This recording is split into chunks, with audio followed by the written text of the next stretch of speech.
Our top story today, in a significant shift, the Trump administration has exempted smartphones, computers, chips and other electronics from steep tariffs, including the 125% levies on Chinese imports. The exemptions follow warnings from tech firms like Apple and Nvidia among over high prices. US Customs and Border Patrol confirmed that these goods will avoid both Trump's 10% global tariff and harsher China-specific taxes. Analysts call it a game changer for the tech industry. The White House says the move gives companies time to shift manufacturing to the US. However, these products still face a 20% China tariff linked to fentanyl. Trump defended the tariffs, citing strong US revenue and strategic edge in trade talks. While most nations get a 90-day tariff pause, China faces a hike to 145% due to its retaliation. Apple is reportedly accelerating iPhone production in India. Let's take a listen to what Trump had to say. I'll give you that answer on Monday. We'll be very specific on Monday. Are you suggesting we're taking in a lot of money. As a country, we're taking in a lot of money. We are joined by Quinton A. Hitchcock, USA Affairs expert located in Houston, to join us to discuss this further. Thank you very much, Quinton, for joining us.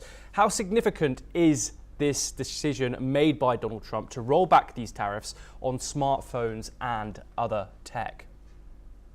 I think it's very significant. This is a very big day for companies like Apple, Nvidia, Microsoft, and many others. We have to take a step back and remember that the U.S. economy, the technology sector, is comprised about 10% of the U.S. economy and the global GDP. So that's about $2 trillion. So it's very significant that the administration is going to go ahead and make it easier for these tech companies to get their products in America. Something else I want to use as an example is probably the most popular technology product, consumer product in America, and that's the iPhone. The iPhone is something that almost every household in America has. And just as an example, about 90% of the production of an iPhone is done in China. Economists have estimated that if an iPhone was built entirely in the US, the cost of an iPhone would triple. So that gives you an example of just how significant a lot of these tariffs can be, specifically with technology. So I'm glad that the president is doing this, and I expect this to be something that stays. Quinton, what do you make of Donald Trump's decision-making in this regard? So this whole tariff saga, obviously his plans look very different to what they were when they were first announced. How do you analyze his decision-making when it comes to kind of, some would say, last-minute decision-making in policy decisions like this? Well, I think everybody knows that Trump is very unpredictable. Okay, I think that goes without saying.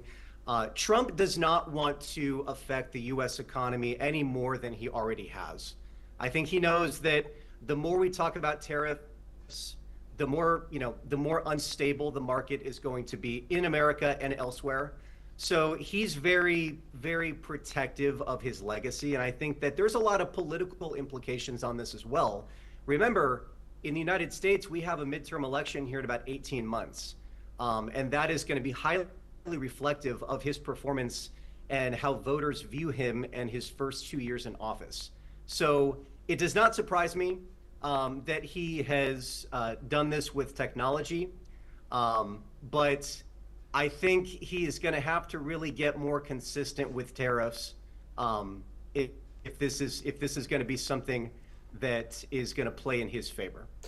Yes, Quinton, obviously the iPhone markup was something that was quite significant in public discourse.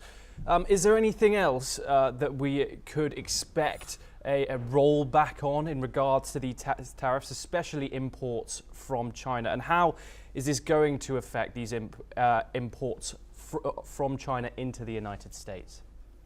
Well, technology is going to be at the top of the list. Okay, I can promise you that's going to be his top priority. China does have some leverage with something that's totally unrelated, and that is rare earth minerals and rare earth materials. Why is that significant? Well, the United States gets upwards of about 70% of our rare earth minerals from China. Well, what do you need? What do rare earth minerals produce? Well, we need those to produce technology products, aerospace products, including military, as well as healthcare products. So that's going to be very significant. And I think the president does not want to get into a trade war that's going to jeopardize our access to rare earth minerals. So technology is going to be at the top of the list for his priorities. But that's going to have to be a caveat that we can't take our eye off of, because China does have some leverage in that regard. Please, could you delve into the importance of these big tech firms in the United States, such as Apple, such as Nvidia, such as Microsoft, and the sigh of relief that they will be gasping today after these tariff breaks have been announced? Well, we're talking about the largest GDP in the world.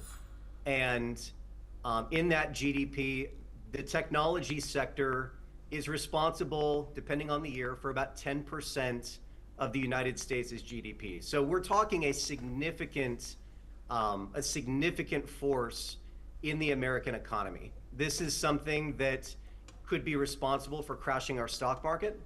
The prosperity of Americans is at stake when it comes to the relationship that our technology companies have with our government, and how easily and freely they're able to do business, which includes manufacturing their products.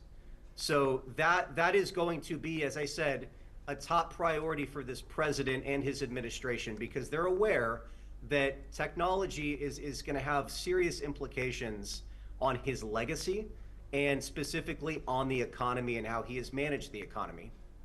Quentin A. Hitchcock, thank you very much for joining.